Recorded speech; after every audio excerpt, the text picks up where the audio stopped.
So, Section 17, can we read Christine?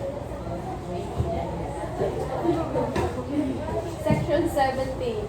The Senate and the House of Representatives shall each have an electoral tribunal which shall be the sole judge of all contests relating to the election, returns, and qualifications of their respective members. Each electoral tribunal shall be composed of 9 members, 3 of whom shall be justices of the Supreme Court to be designated by the Chief Justice, and the remaining 6 shall be members of the Senate or the House of Representatives. As the case may be, who shall be chosen on the basis of proportional representation from the political parties and the parties of organizations registered under the party list system represented therein. The senior justice in the electoral tribunal shall be its chairman.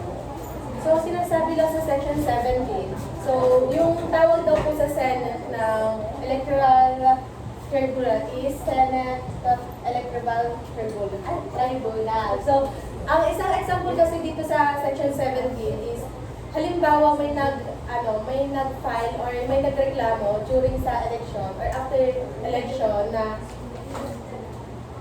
gustong linawin. Ang gagawin lang nila is lalapit lang sila sa Senate or House of Representatives, and ang kailangan lang nila or kailangan lang i-discuss dito is yung election, returns, and qualification.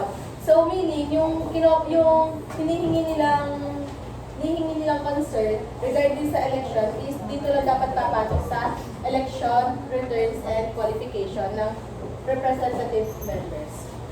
Next is Section 18. Can you read some? There shall be a commission on appointments consisting of the President of the Senate as ex officio chairman, 12 senators, and 12 members of the House of Representatives elected by each house on the basis of proportional representation from the political parties and parties or organizations registered under the party list system represented therein. The chairman of the commission shall not vote except in case of a tie. The commission shall act on all appointments submitted to it within 30 session days of the Congress from their submission. The commission shall rule by a majority vote of all members. So, dito sa Section 18, sinasabi lang na kailangan yung bawat representative is merong mga partido, yung mga party list. So, anong halimbawa ng party list na meron dito sa Philippines? Aga.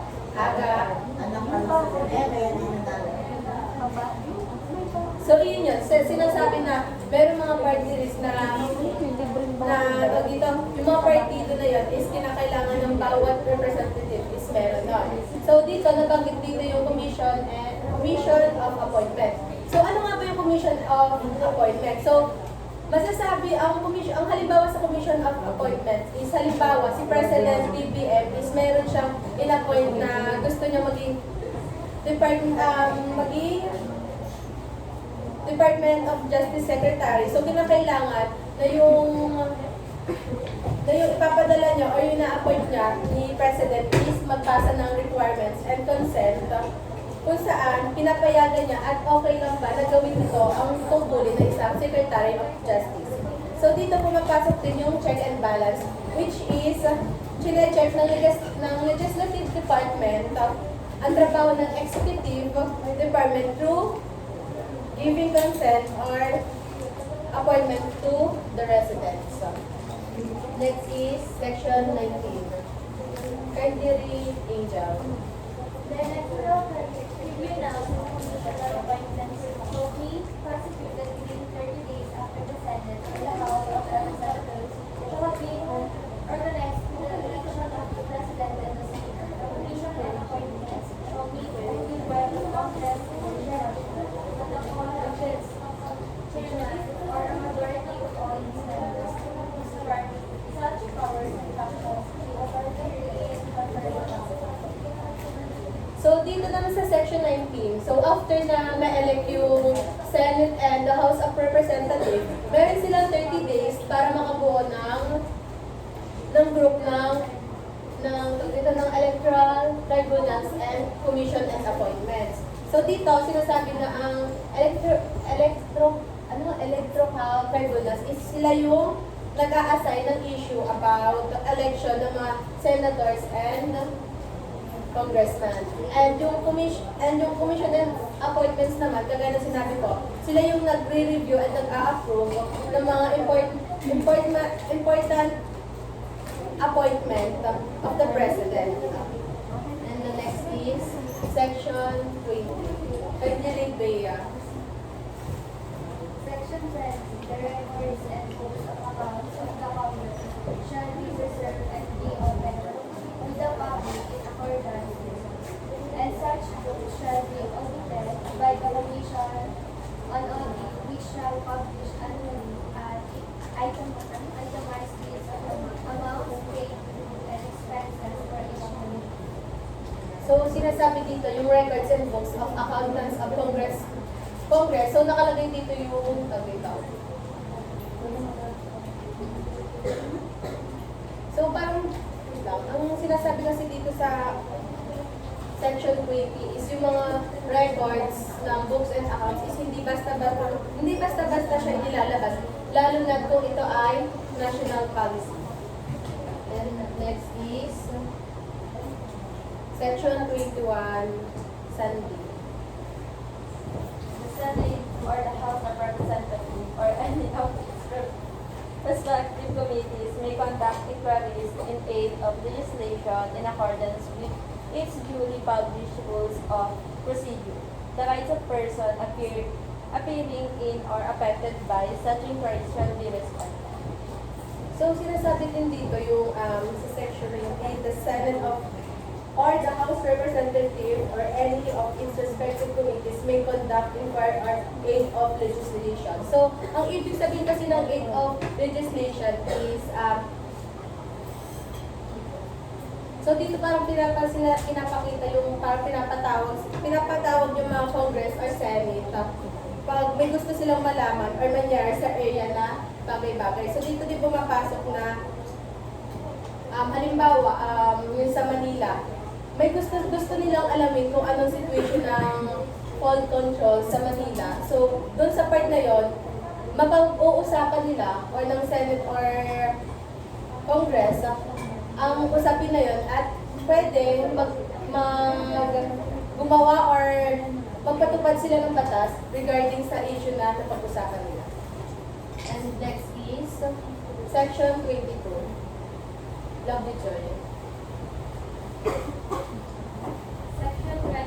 The heads of department may upon their own with the consent of the President, or upon the request of the House, as the rules of each House shall provide. Approve before and incurred by such shall is agreed by the President of the Senate or the Speaker of the House of the Representative at his meetings in the board, their schedule of hearings. Interpretations shall not be limited to written questions, but may cover matters to basis thereto.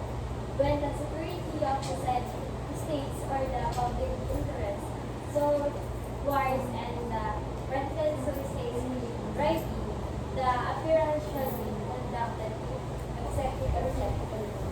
So, ang sinasabi lang din sa section 22, parang pinapoint out lang naman din dito ay is, yung mga heads of department is pwede din naman silang ipatawag sa mga peer or basta may approval ng president. Kasi kumbaga yung mga heads of department is, kumbaga yun yung alter ego ng president. So, before sila, kumbaga bago sila mapatawag is kailangan ng approval ng president. And next is section 23, CAT,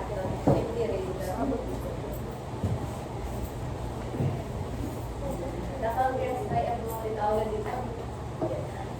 of two-thirds of votes process in joint session assembled voting separately shall have the sole power to declare the existence of a state of war.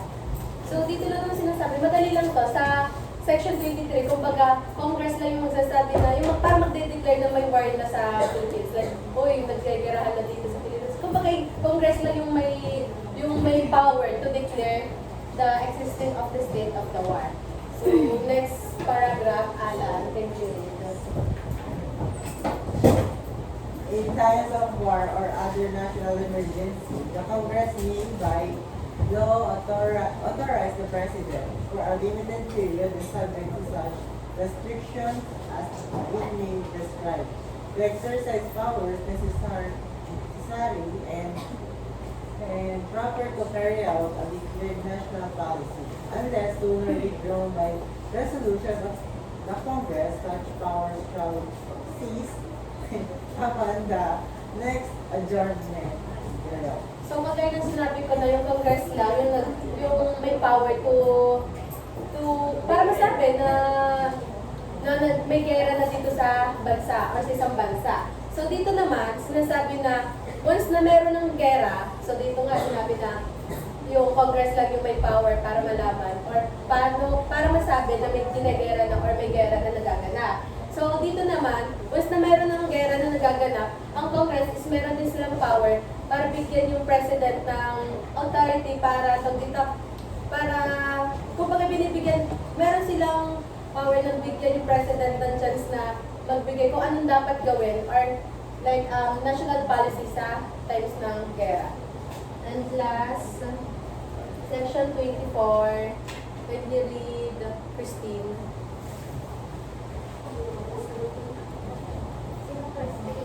Christine.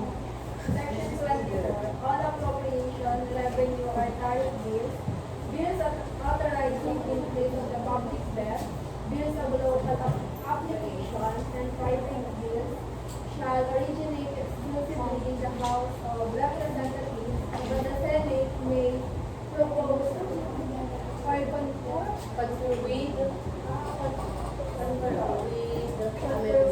amendment. So, ito lang, tatandaan nyo lang yung appropriation, revenue, and traffic bills. So, dito lang sinasabi na yung Congress lang yung tawag dito, yung may power na gumawa ng batas regarding sa appropriation, revenue, traffic, or parang kumbaga, meron silang power na or gumawa ng batas na maaaring increase yung utang ng isang bansa and hindi ito maaaring manggaling sa president or judiciary. Yun lang. And next ay section 25.